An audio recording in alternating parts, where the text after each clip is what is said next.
So what is risk?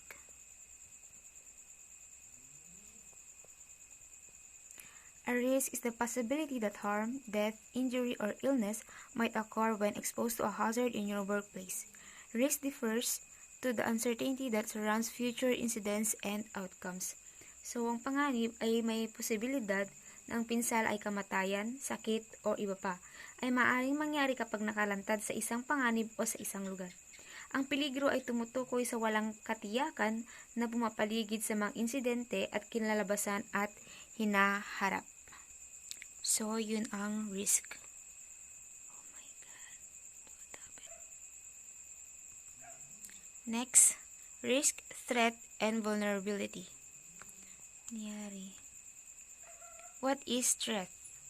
A person or thing likely to cause damage or danger. A threat is both retained to protect against. It could be fire, earthquake, bomb, and etc. It's a negative scenario we want to avoid.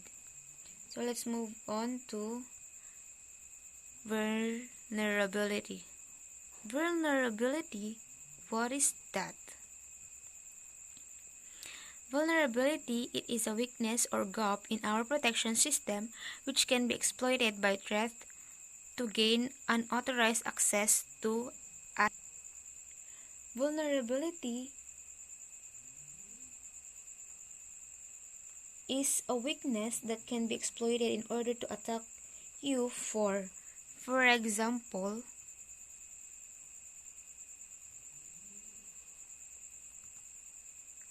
here, a security guard detective for access control for the building, making vulnerability unauthorized access. Yan.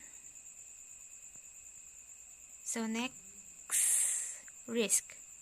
Risk is the potential for loss, damage, or destruction of an asset as a result of a threat exploiting of vulnerability.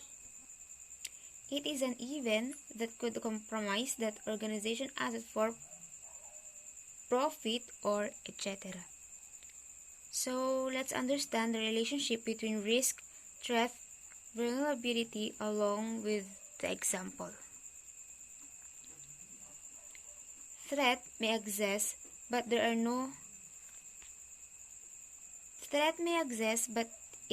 if there is no vulnerability, then there is no risk. Similarly, you can have vulnerability, but if you have no threat, then you have no risk. This is the protect of vulnerability and threat. Having look at this picture, can you identify where is the risk, threat, and vulnerability? So, can you see the crocodile? The crocodiles are the threat. And the threat and imbalance is the weakness. That is vulnerability. And possibility of falling down is a risk. Threats exploits vulnerability, leads to risk, and can damage asset and can be safeguarded to countermeasures, and it's also called the risk life cycle.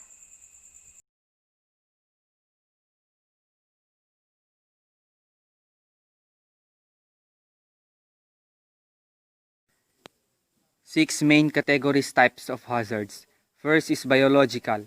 Biological hazards includes viruses, bacteria, insects, animals, etc. that can cause adverse health impact. For example, mold, bloods, and other bodily fluids, harmful plants, sewage, dust, and vermin. Second is chemical. Chemical hazards are hazardous substances that can cause harm.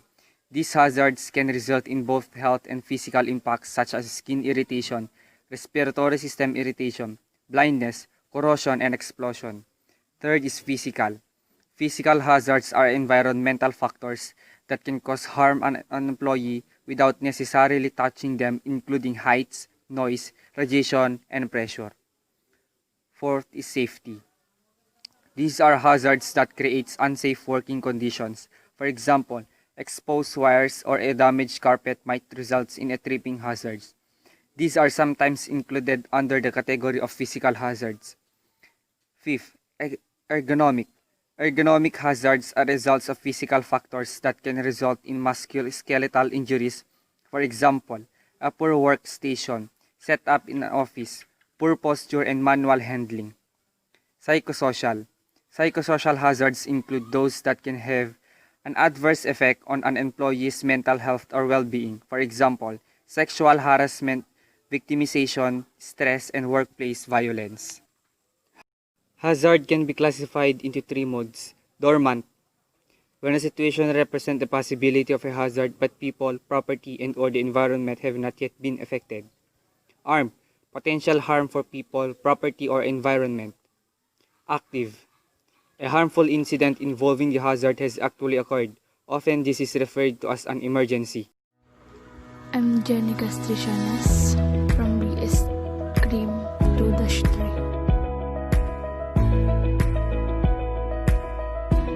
I have two topics to discuss.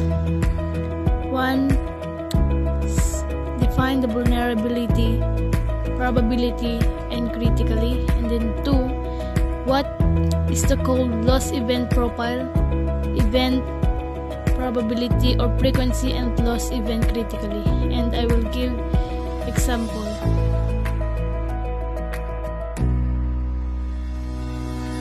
Vulnerability.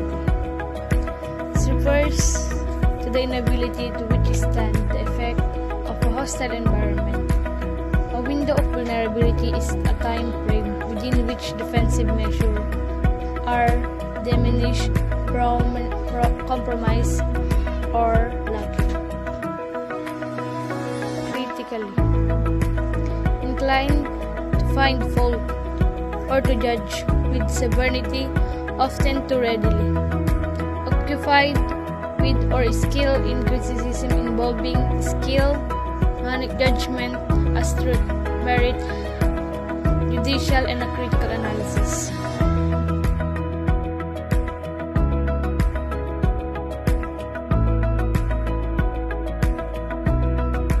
Probability. The extent to which something is probable. The likelihood or something happening or being the case. The extent to which an event is likely to occur, measured by the ratio of the favorable cases to the whole number of cases possible. Loss event profile. Yung loss event profile, ito naman yung total losses to the ceding company or ensuring the resulting from a single cause, such as in windstorm. Loss event profile is developed for each of most likely physical threat. The loss event profile examines the immediately consequences as well as the local. A loss event profile may have negative impact on our organization, but registering and classifying turn them into the important ways. So example, they threat the company to ruin the profile of the company. Loss event probability. Now, the probability naman is a loss is the number of losing year divided the total year, 25. The probability of a gain, the number of gaining years, gaining divided by 25. The probability of loss plus the probability of gain equals 1. So, yung example natin, mag-assume tayo na meron tayong choose between different investments, si A and B. Si A is a subject to disrupting event probability 0.1 with the related loss of 1,000, while B is a subject to disturbing event with probability 0.2 which a loss of 800. I-calculate natin siya. Pag pinag-times natin si series A, 0.1 times 1,000, it equal to 10. And the series B naman, 0.2 times 800 is equal to 16. So, if you are risk average, you have a perfect A all over B. This formula is used, which is a further term related to the possibility, to direct the disruption or failure as a code. In the failure mode and effect analysis, loss event criticality, risk and criticality differences. Risk evaluate the event without focusing on the specific system leading to the event. Criticality evaluate the failure of a system within the large system. Analyzing risks is important in order to prepare for, mitigate, or reducing the likelihood or impact of event on a broader scale than a specific leading system. Earthquake risk management does not prevent earthquake but allows improvement of response and mitigation of impact from earthquake. Establishing critically allows the attention to resources to be located to the reliability and fault detection to the critical system or component. The proper goal is to proactively prevent bridge falling to the river and simply get an emergency response to the bridge collapsing. Understanding criticality often requires multiple events to the considered and risk evaluation for each item in a system being evaluated. Critically analyze TM provides the users with the ability to analyze and compass multiple failure. I'm gonna discuss probability and criticality matrix. So first is probability. Pag sinabi natin kasing probability, the chance or likelihood that a loss will take place, indicated by mathematical statement concerning the possibility of an event occurring. Probability is quantified as a number between 0 and 1, where 0 indicates impossibility of 2 and 1 indicates certainty. Probability also can describe in other words such as likely, unlikely, impossible, even chance, and certain. So pag sinabi natin kasing probability, ito yung something is likely to happen o kaya possibility of an event na pwede siyang mangyari. For example, is yung sa toss coin. So kapag hinagis mo yung barya, the possible outcomes na pwedeng lumabas is pwede siyang maging head and pwede siyang maging tails. Kadalasan kasi, measured natin ang probability in some numbers gaya ng 10% chance o kaya we can say in other words such as likely, impossible, possible, certainty, and unlikely. So, pag sinabi natin kasing probability, ito yung highest chance na pwedeng mangyari sa isang company in order para mapataas nila yung rates o kaya yung mga sabihin na nating project proposal o kaya yung mga projects na pwedeng gawin.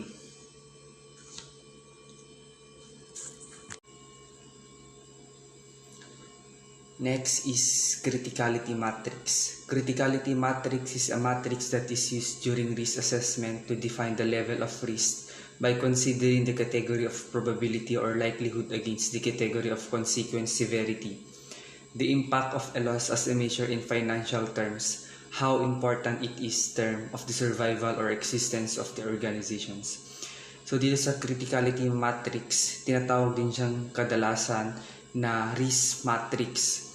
So, in order to find out the owners, it should be na meron silang maintenance doon sa assets nila in order to lessen the mistakes o kaya yung maaaring magdulot ng panganib.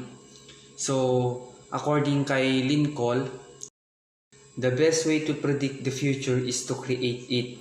Therefore, it is better for owners to control and mitigate the probability of failure of other assets through maintenance rather than the consequence of failure of their assets through projects. So gaya nga ng sabi ko kanina, na mas magandang magkaroon ng isang kumpanya ng maintenance in order to lessen the mistakes. O kaya naman mas maaagapan yung risks na pwedeng mangyari. So criticality includes the following cost consideration. K is equal to CP plus CT plus CR plus CD minus I and A, where K, it is symbolized as criticality cost of the lost, where CP, cost of permanent replacement, where CT, cost of temporary replacement, CR, related costs, CD, discounted cash, I, insurance, and A, allocable insurance premium. So that is criticality matrix. Watch this video. Now, there are situations in which we need to know what the risk is from certain events so that appropriate action can be taken. For example, what's the risk to health from a new influenza virus, an industrial chemical accident, or a bushfire? But first, what exactly is risk? Risk can mean different things to different people and in different contexts. But in very simple terms, risk can be thought of as the product of how likely someone is to be exposed to something bad, a hazard, and the consequence, which is how bad the outcome will be. Let's have a look at an example. Say you have to cross a road, and you're trying to figure out what the risk associated with this is. Let's take a look at some different scenarios. In the first scenario, our hazard is a bicycle. Let's assume there are only bicycles allowed on this road. Let's also assume that the road is not that busy, and there's only one bicycle every 5 minutes on that road. Now, because bicycles don't go on that road very often, the likelihood of the bicycle crashing into you is low, right? If the bicycle does crash into you, the consequence of that would be relatively low, wouldn't it? So in this scenario, the likelihood and the consequence are both low. Therefore, the overall risk is low. Now, obviously, if there are bicycles traveling more frequently, the likelihood of a crash would be higher. But the consequence, if a bicycle did crash into you, would still be low. But what if things were different? Let's change that bicycle to a truck.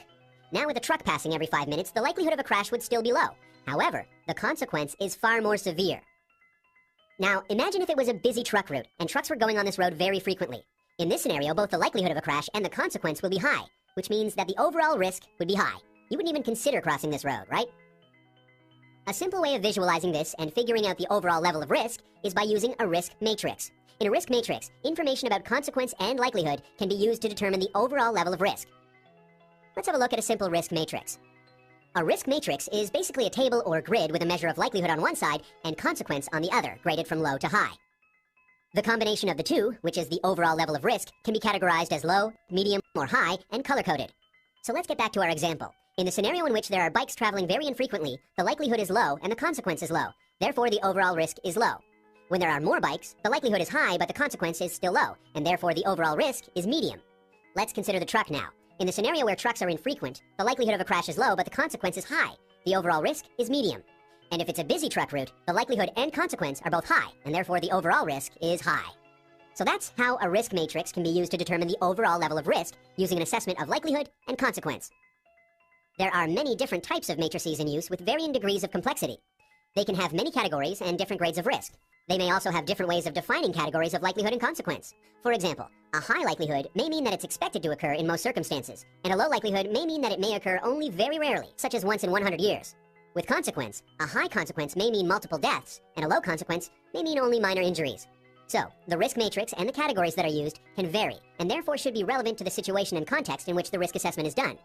Regardless of this, risk matrices follow the same principle. Although risk matrices have their limitations, such as being subjective, not being consistently interpreted, and not taking time frames into consideration, they are a useful and practical tool to categorize risk. And that's an introduction to risk and how to use and interpret a risk matrix. We have also risk management alternatives and strategies. We have 5 strategies: risk avoidance, risk reduction, risk spreading, risk transfer, and risk self-assumption. So, magsisimula tayo sa risk avoidance. Eliminating or removing the risk totally from the business, government, or industrial environment for which the risk manager has responsibility. So, dito kasi sa risk avoidance, mas maganda nang i-reduce yung mistakes o kaya i-avoid yung risk in order para hindi siya magkaroon ng problema o kaya ng financial problem o kaya ng damage. So in general kasi, risk should be avoided that involves high probability impact doon sa financial loss and damage. For example, sa property. Kung gusto mong i-avoid yung risk associated with ownership property, then do not purchase the property.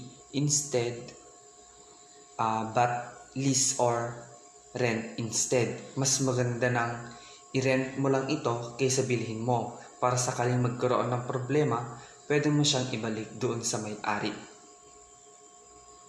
So another example is dun sa may car engine.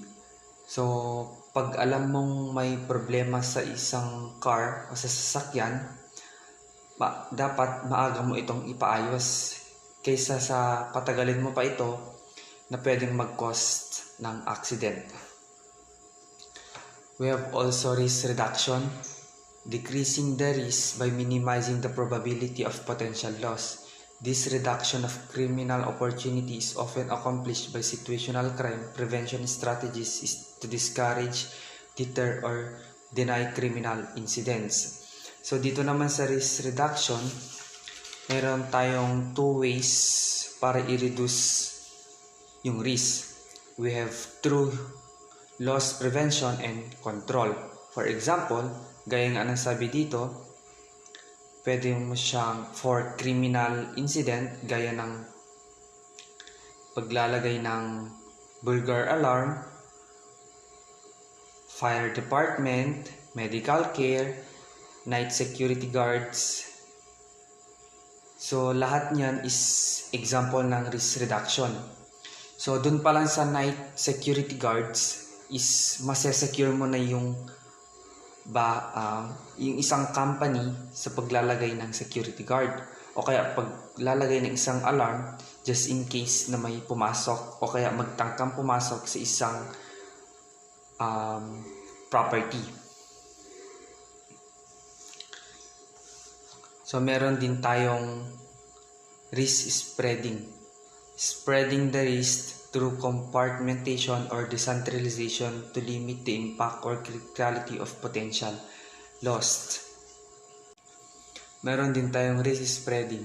Spreading the risks through compartmentation or decentralization to limit the impact criticality of the potential loss.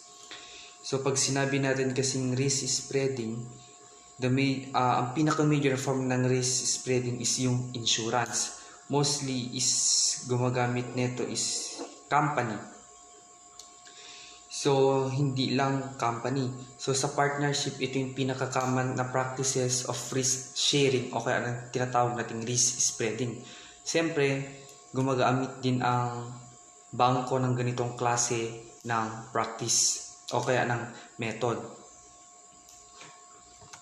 So, meron tayong risk transfer, moving the financial impact of the potential loss over to an insurance company. So dito sa risk transfer, ang pinaka-common example dito sa risk transfer is yung insurance. So kapag ang individual or ang entity nag-purchase ng insurance, they are insuring against financial risks. For example, kapag ang isang tao ay bumili ng isang car insurance na may insurance, acquiring financial protections against physical damage or bodily harm that can result from traffic incidents. So, kapag bumili ka kasi ng isang sasakyan na may insurance, makakatipid ka kasi just in case na magkaroon ng problema sa car engine o kaya sa part ng isang car, ang company ang bahala na mag-aayos dun sa nasirang part nang wala kang babayaran, sila mismo ang gagastos dahil dun sa mismong insurance na binigay. So ang last is risk self-assumption. Plan assumption and acceptance of the potential risk by making a deliberate managerial decision of A. Doing nothing about the threat, or B. Setting aside resources for use in case a specific loss incident. So, ang risk self-assumption kasi, tinatawag din siyang kadalasan na self-insurance. So, ang pinaka-example dito is yung waiver. So, ang kadalasan na nagbibigay ng waiver is yung sa school na meron outside activity. So, syempre, bago ka makipag-participate dun sa activity, kailangan mo munang pirmahan yung waiver and then kailangan ng signature nung parent para alam nung teacher na approve ng nanay na pwede kang sumali doon sa activity. So, yun yung risk self-assumption. So, in order to engage in risk management, a person or organization must be understand their liability. So,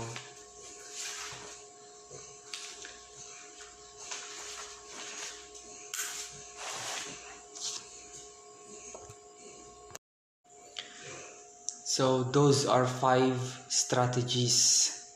So, sa mga honors, kailangan nyong gumamit ng at least 1 or more methods para hindi ka mag-take a risk o kaya mag-hedge himself against it. So, dito na nagtatapos ang aking discussion about risk management alternative and strategies.